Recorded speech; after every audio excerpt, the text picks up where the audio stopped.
সম্মানিত দর্শক, আসসালামু আলাইকুম। আমি মোহাম্মদ আবু বকর সিদ্দিক আপনাদের প্রত্যেককে স্বাগত জানাচ্ছি আমার ইউটিউব চ্যানেলের এবারের ভিডিওতে।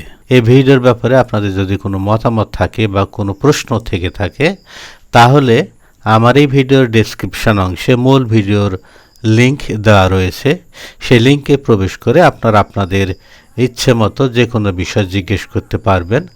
আশা করি মূল ভিডিওর ক্রিয়েটর আপনাদেরকে সাধ্যমতো তথ্য দিয়ে সহায়তা করার চেষ্টা করবেন। তাহলে আমরা এখন দেখতে থাকি আজকের নির্ধারিত ভিডিওটি। এখানে আপনারা দেখতে পাচ্ছেন আমরা একটি চিত্র নিয়েছি।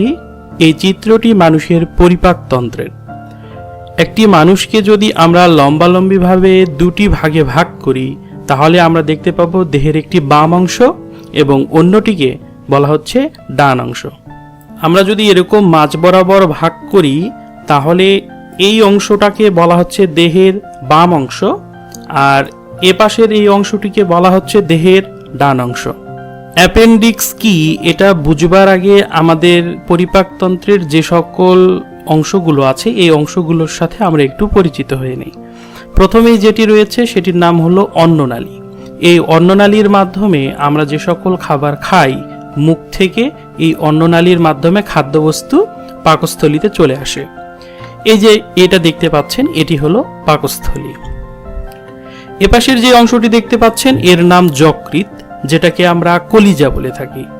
এই যকৃতের নিচের দিকে একটি অংশ রয়েছে, এটাকে বলা হয় পিত্তথলি।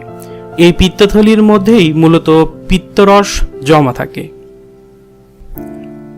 পাকস্থলী থেকে একেবারে বৃহদান্ত্রের আগ পর্যন্ত এই পুরো যে নালীটা আছে যেটা এই চিকন নালীটাকে বলা হয় ক্ষুদ্রান্ত্র। আর এখান থেকে শুরু করে একেবারে এই মলাশয় পর্যন্ত এই অংশটাকে বলা হয় বৃহদান্ত্র। এবং বৃহদান্ত্র এবং ক্ষুদ্রান্ত্রের মধ্যে সংযোগকারী যে অংশ তার ঠিক নিচেই অবস্থান করে সিকাম। এই সিকাম থেকে আঙুলের মতো একটি অভিক্ষেপ বের হয়, অর্থাৎ আঙুলের মতো একটি চিকন একটি নালী। এই নালীটিকে বলা হয় অ্যাপেন্ডিক্স। অনেকেই প্রশ্ন করতে পারেন অ্যাপেন্ডিক্সের কাজ কি। আমাদের খাদ্য পরিপাকের সাথে সংশ্লিষ্ট যে সকল বন্ধু ব্যাকটেরিয়াগুলো রয়েছে এই ব্যাকটেরিয়াগুলো সাধারণত এই অ্যাপেন্ডিক্সের মধ্যে বসবাস করে। অ্যাপেন্ডিক্স কেন হয় এই বিষয়টা ভালোভাবে বোঝার জন্য আমরা একটি চিত্র নিয়েছি। এই চিত্রের এই অংশটিকে ধরি আমরা সিকাম আর এই অংশটিকে ধরি আমরা অ্যাপেন্ডিক্স। এই অ্যাপেন্ডিক্সের মধ্যে এরকম অসংখ্য বন্ধু ব্যাকটেরিয়া রয়েছে। এই ব্যাকটেরিয়াগুলো এখান দিয়ে একটি সরু পথ রয়েছে যার সাহায্যে চলাচল করতে পারে। যদি কোনো কারণে ক্ষুদ্রান্ত থেকে অর্থাৎ এই পাশ দিয়ে খাদ্য যাতায়াতকালে যদি কোনো খাদ্যবস্তু এই নালীপথটাকে বন্ধ করে দেয় তাহলে এখানে এই ব্যাকটেরিয়াগুলো আটকা পড়ে যায়। তখন এই আটকা পড়া ব্যাকটেরিয়াগুলো এই অ্যাপেন্ডিক্সের মধ্যে সংক্রমণ ঘটায়। এই সংক্রমণকেই মূলত অ্যাপেন্ডিসাইটিস বলা হয়। আমাদের দেহে অ্যাপেন্ডিক্স কিভাবে রয়েছে এটির একটি 3D পিকচার আমরা দেখতে পারি। আমরা একটু 3D ভিউটা দেখে আসি। এখানে আমরা দেখতে পাচ্ছি এটি হচ্ছে সিকাম আর সিকামের ঠিক নিচের দিকের এই অংশটাকে বলা হচ্ছে অ্যাপেন্ডিক্স। এই অংশটির নাম অ্যাপেন্ডিক্স। যদি এটা আমরা একটু ঘুরিয়ে দেখতে চাই তাহলে দেখতে হবে এরকম। এই আঙুলের মতো এই সূক্ষ্ম নালীটির নামই হলো অ্যাপেন্ডিক্স।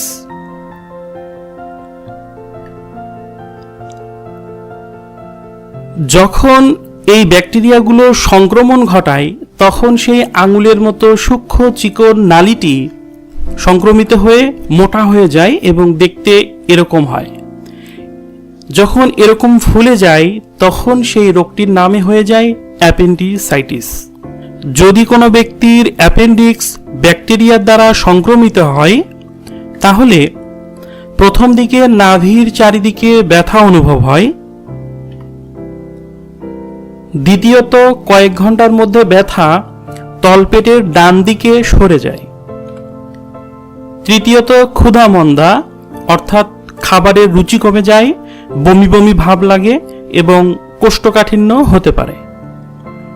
অ্যাপেন্ডিসাইটিস হলে করণীয় কি? যত তাড়াতাড়ি সম্ভব ডাক্তারের শরণাপন্ন হতে হবে।